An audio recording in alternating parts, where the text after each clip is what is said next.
साहब जो बताया गया है कि बूंद समाई समुद्र में, हाँ, जानत है सब कोई। क्या बात है। और समुद्र समाना बूंद में, जानत बिरला कोई। बिल्कुल, ये इशारा कहां की तरफ है? देखो, कहते बूंद समाना समुद्र में, जानत है सब कोई। यानी अभी कोई कहे कि भाई बारिश हो रही है और सारी बूंदें समुद्र में समा गई, समझ में आ जाता है कि हाँ ठीक है, छोटी छोटी बूंदें थी, बड़े से समुद्र में समा गई। अब साहिब कह रहे समुद्र समाना बूंद में, अब बूझे बिरला कोई। अब ये क्या कहानी चल पड़ी, समुद्र बूंद में कैसे समाएगा? ये है आत्मज्ञान की तरफ इशारा। तुम्हारी आत्मा में वो पूर्ण परमात्मा बसता है, बूंद रूपी आत्मा में पूरा परमात्मा समा गया। इसको अनुभव के द्वारा जाना जाता है, अनुभव के द्वारा। तो ये वाणी यहां संकेत करती है कि परमात्मा को ढूंढने के लिए बूंद को कहीं जाने की जरूरत नहीं है, उस बूंद में ही परमात्मा बैठा है। बस उस बूंद का तुम्हें पता तो लगे कि वो है कहां। खुद का पता नहीं लग रहा है और सारी दुनिया का पता लेके बैठे हो। बालाजी वहां है और सिद्ध मंदिर वहां है और वो वहां है, वो वहां है, सारी दुनिया का पता करके बैठे हो, लेकिन खुद की आत्मा का पता नहीं। इसीलिए मंदिर, मस्जिद, गुरुद्वारे और मक्का मदीना वालों को कबीर साहब ने भटकती हुई आत्मा बोल दिया। आत्म ज्ञान बिना नर भटके। वो तो जा रहे हैं श्रद्धा से तीर्थ यात्रा पूरी करने, और कबीर साहब कह रहे हैं कहां जा रहे हो? भटकने। क्योंकि जिस हरि को तुम पाना चाहते हो, जिस माता को तुम पाना चाहते हो, जिस देवी देवताओं को तुम पाना चाहते हो, वो तुम्हारे घट में विराजमान है। कैसे विराजमान है अभी खुलासा करते हैं। ये जो काया है ये केवल काया नहीं है, इसको हरि मंदिर बोला गया है। शंकर जी कौन से मंदिर के आगे खड़े हैं हाथ जोड़ के? क्या कर रहे हैं शंकर जी? शंकर जी भक्ति करते हैं। ये मत सोचना कि भगवान भक्ति नहीं कर रहे, शंकर जी भक्ति करते हैं। कैसे करते हैं? हिमालय पे क्या कर रहे हैं वो? ध्यान। आंखें बंद करके समाधि में लीन है। अब वो महादेव हैं, देवों के देव हैं, सबसे बड़े भगवान हैं, तो वो किसकी साधना कर रहे हैं भाई? उनसे बड़ा कौन है? किस किस को पता है कि शंकर जी से बड़ा कौन है? हाथ खड़े करो। बिल्कुल बड़ा है कोई ना कोई, तभी तो वो साधना कर रहे हैं, वरना साधना की क्या जरूरत है? भगवान को क्या साधना करनी? भगवान की साधना करें सारे। ये जो काया है ये बड़ी सिस्टमिक वे से बनाई गई है। आज गणेश जी को मनाते हैं, प्रथमे गणेश मनाऊं। कोई भी मंदिर है, प्रोग्राम चलेगा, भजन मंडली आएगी, सबसे पहले गणेश मनाएगी। जब गणेश जी पैदा नहीं हुए थे तब किसको मनाते थे? जब गणेश जी पैदा नहीं हुए तब किसको मनाते? ये सब सांकेतिक ज्ञान है। ये हमारी काया है, हर मंदिर। इसी काया में गणेश जी भी हैं, ब्रह्मा जी भी हैं, विष्णु जी भी हैं, शंकर जी भी हैं, आदि शक्ति दुर्गा भी है और अलख निरंजन भी है। लेकिन कहां हैं? कैसे मिले? हमारे शरीर में चक्र होते हैं, चक्रास। सबसे नीचे हमारा जो चक्र होता है वो मूलाधार चक्र होता है। मूलाधार चक्र होता है जहां से हम लैट्रिन करते हैं।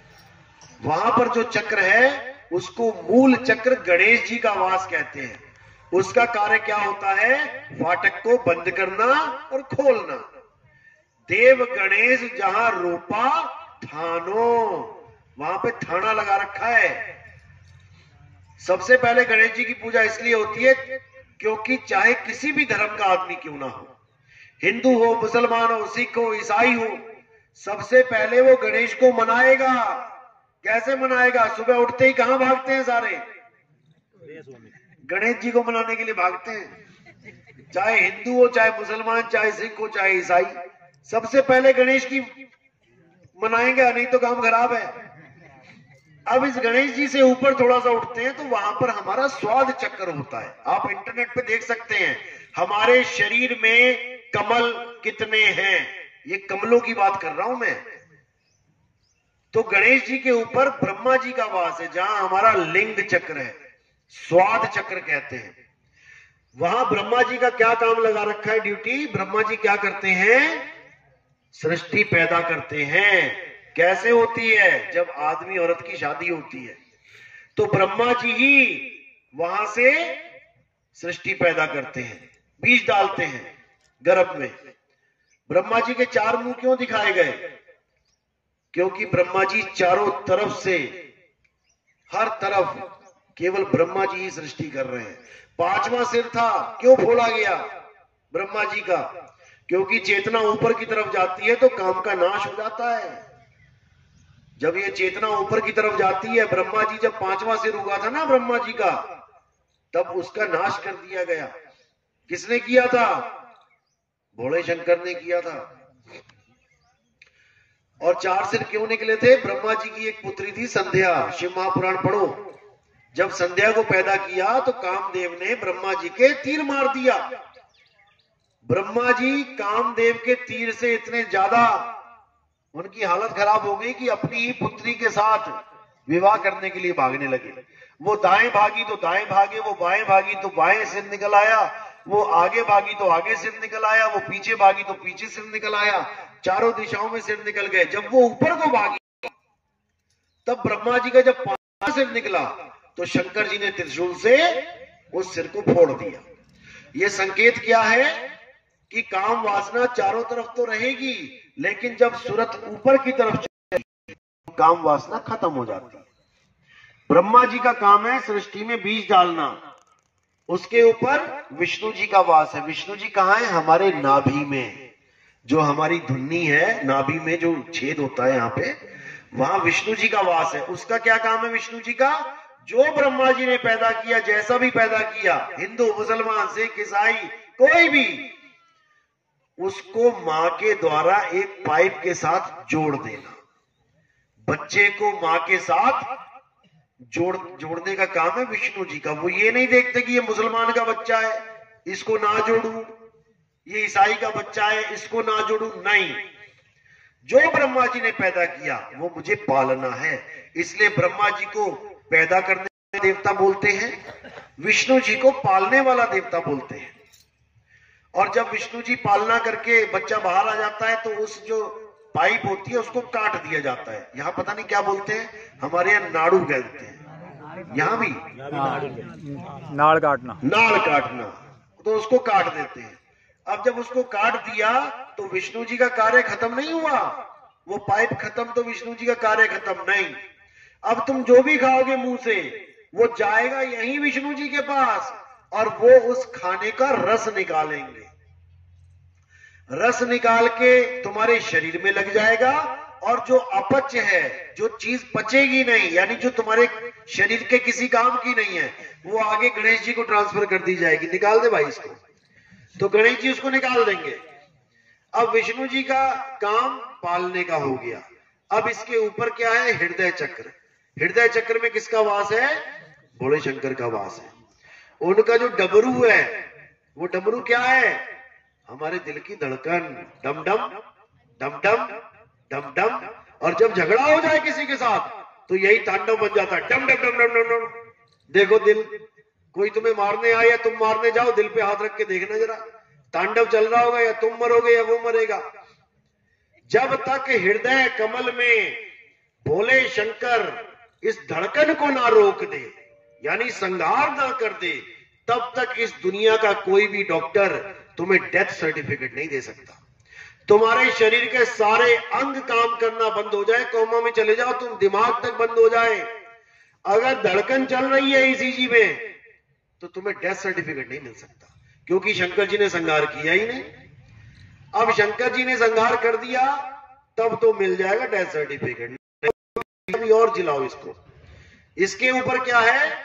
कंठ चक्र। यहां पर कौन है? माया का वास है। यहां आदि शक्ति दुर्गा, जिसको हम सावित्री भी कह देते हैं, रूप एक ही है मां के, तो सावित्री रूप में कंठ में विराजमान है।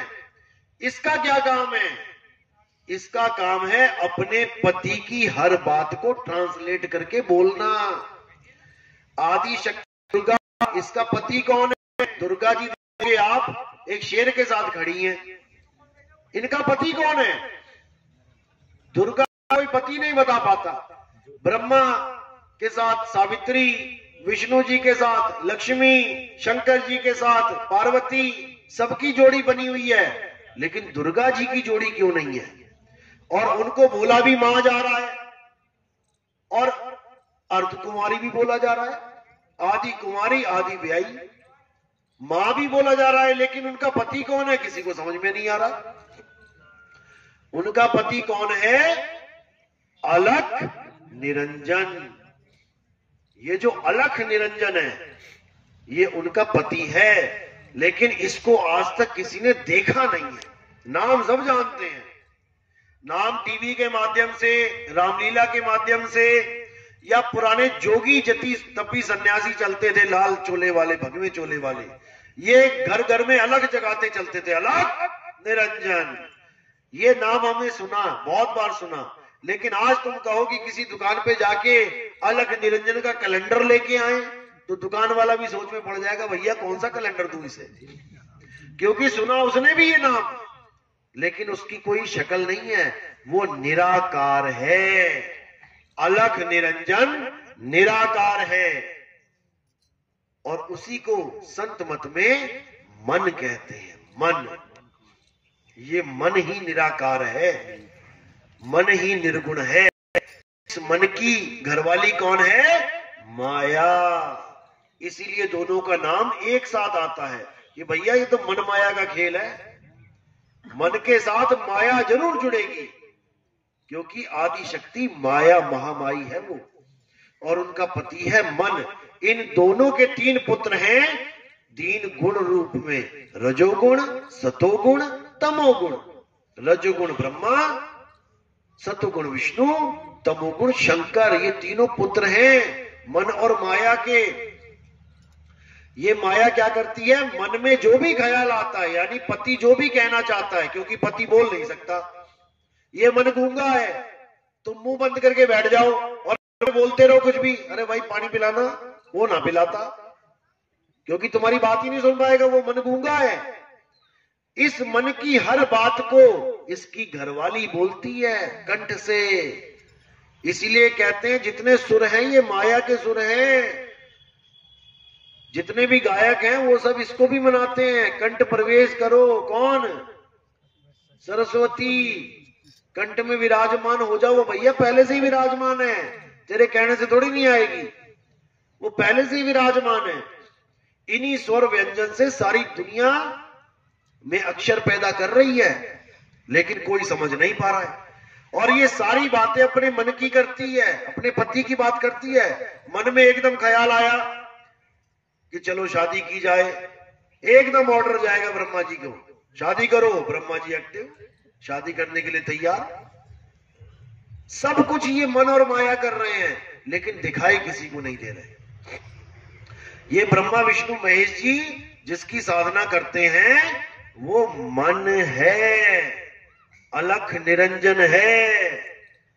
ये मन इतना शातिर है कि सबके अंदर विराजमान है, और किसी के भी अंदर से प्रकट होके अच्छे और बुरे वचन बोल के सामने वाले की क्लास लगवा दे। जिसको हम कहते हैं गुस्से में आ गया कोई जप्पी तप्पी सन्यासी, बोला जा तेरे घर कभी बच्चा ना हो, ले हो गया काम। किसने बोला? मन ने बोला। यहां तक कि भगत से भगवान को श्राप दिलवा दे ये मन, इतना शातिर है। विष्णु जी को किसने श्राप दिया था? उन्हीं के परम भगत ने, नारद जी ने, कि हे विष्णु जा तू भी औरत के लिए तड़पे। और श्राप देने के बाद क्या क्या कह रहा है? ओहो हो, ये कैसा अनर्थ हो गया? किसने किया ये अनर्थ? मन ने। ये मन ही है जो के सारा खेल खेलता है, तुम्हें पता भी नहीं लगने देता, और तुम्हारे साथ रहता है 24 घंटे। अभी चाय पीने का मन करे तो किसका मन हुआ? तुम्हारा कि तुम्हारे मन का मन हुआ? ये साड़ी मेरे मन को भा नहीं रही, मेरा मन कर रहा है वो ले लूं। तुम्हारे साथ ही चिपका पड़ा है, और तुम्हें पता भी नहीं लगने दे रहा कि तेरे साथ ही बैठा हूं बेटा, और जितने काम तू कर रहा है मेरे ही मन के, तुझे तो पता ही नहीं तो तुझे क्या चाहिए। हर काम तो मेरा, जो मुझे चाहिए वो कर रहा है। 10 कपड़े पड़े हैं, नहीं मुझे अच्छा नहीं लग रहा जी, मेरा मन कर रहा है वो ले लूं। अरे तुझे क्या लग रहा है वो बताना, तेरे मन को छोड़। मन के बिना हम कुछ चुन भी नहीं सकते। ये मन ही अलग निरंजन है, इसी को समझना है। कबीर साहब कह रहे हैं मन के हारे हार है और मन के जीते जीत। कौन हारेगा कौन जीतेगा? तुम हारोगे, तुम जीतोगे, लेकिन तुम्हें पता तो लगे तुम हो कौन। तुम्हें तो ये लग रहा है मैं ये लड़की हूं, तुम्हें लग रहा है मैं लड़का हूं, जबकि कबीर साहब कह रहे हैं ये देव निरंजन, ये मन निरंजन, सकल शरीरा, ये मन ही बैठा है। ये मन ही साकार रूप लेके बैठा है, क्योंकि साकार और निराकार एक ही चीज है, दो नहीं है। आदि दुनिया साकार और आदि दुनिया निराकार में उलझी पड़ी है। शिव महापुराण उठा के देखो, शंकर जी के, शिव जी के 2 स्वरूप बोले गए हैं, एक साकार एक निराकार, तो अलग हुए। शरीर और ये मन एक ही हो, दोनों एक ही हैं। तुम ना शरीर हो ना मन हो, तुम आत्मा हो। लेकिन तुम्हें ऐसा कोई गुरु नहीं मिल रहा जो तुम्हें ये ज्ञान करवा दे कि तुम एक आत्मा हो, बल्कि तुमसे ही आदमी और औरत की पूजा करवा रहा है, तुमसे कपड़ों की पूजा करवा रहा है। अपनी फोटो खिंचवा लेता है, किसकी? अपनी, मतलब कपड़े की, और लगा दी सामने तुम्हारे, अब जाओ कपड़े को पूजो। आदमी और औरत कपड़े हैं। अगर कोई गुरु अपनी फोटो लगवा के कहता है अगरबत्ती लगाओ, धूप अगरबत्ती करो, तो तुम आत्मा की जगह कपड़े को पूजते चले गए सारी उम्र। अब जिसको पूजोगे वही मिलेगा, अंत मता सो गता। इसीलिए कृष्ण जी ने बार बार समझाया, भैया आत्मज्ञानी गुरु की शरण में जाओ। अध्याय 4 34वां श्लोक, हे अर्जुन, अगर तुम सत्य को प्राप्त करना चाहते हो तो ऐसे तत्वदर्शी, यानी कि जो तत्वों को जानता है, जो असत तत्व को भी जानता है और जो सत तत्व को भी जानता है, ऐसे तत्वदर्शी संत के शरण में जाओ और उनसे दंडवत सेवा करके उनसे सवाल करो, उनसे जान लो, उनसे अपना रूप ज्ञान लो कि महाराज आत्मा क्या है, कैसे प्राप्त किया। एक बार आत्म हो जाने पर कभी अज्ञान को प्राप्त नहीं होगे। तुम कभी नहीं ये सोचोगे कि सामने मेरा मामा है, मेरा दादा है, मेरा चाचा है, मेरा भाई है, मैं इनको कैसे मारूं, क्योंकि अर्जुन ने हथियार फेंक दिए थे। शरीर सोच रहा था ये मेरा दादा, ये चाचा, ये मेरा मामा। उसका मोह करने के लिए गीता में आत्मज्ञान कि ना मेरा मामा है ना चाचा है, तो मिट्टी है। तेरा मामा और चाचा तो आत्मा है, वो अजर अमर अविनाशी है। मिट्टी को मामा चाचा मत मान। आज हम मिट्टी को मां, मिट्टी को बाप मान के बैठे हैं। ये मिट्टी है जिसको हमने अपनी अम्मा समझ लिया है। हमारी अम्मा मिट्टी नहीं है, हमारा पिता परमात्मा है। हमारी कोई मां भी नहीं है। मां तो तब हुए जो हमें पैदा करे। आत्मा तो अजन्मा है, नित्य है, शाश्वत है, इसको कोई पैदा कर ही नहीं सकता। पैदा कौन होता है? शरीर पैदा होता है। ये शरीर की अम्मा है औरत, आत्मा की अम्मा नहीं है। इसलिए बुल्ले शाह ने कहा, बुल्ला की जाना मैं कौन। उसमें क्या बोला? ना मैं आदम हब्बा जाया, ना मैं अपना नाम तराया। मुसलमान ये सोचते हैं कि हमें आदम और हव्वा ने पैदा किया है। बुल्ले शाह ने इसका खंडन कर दिया कि आदम और हव्वा से मैं पैदा नहीं हुआ, मुझे कौन पैदा करेगा। लेकिन समझने की बात। चलो आज का सत्संग यही समाप्त करते हैं।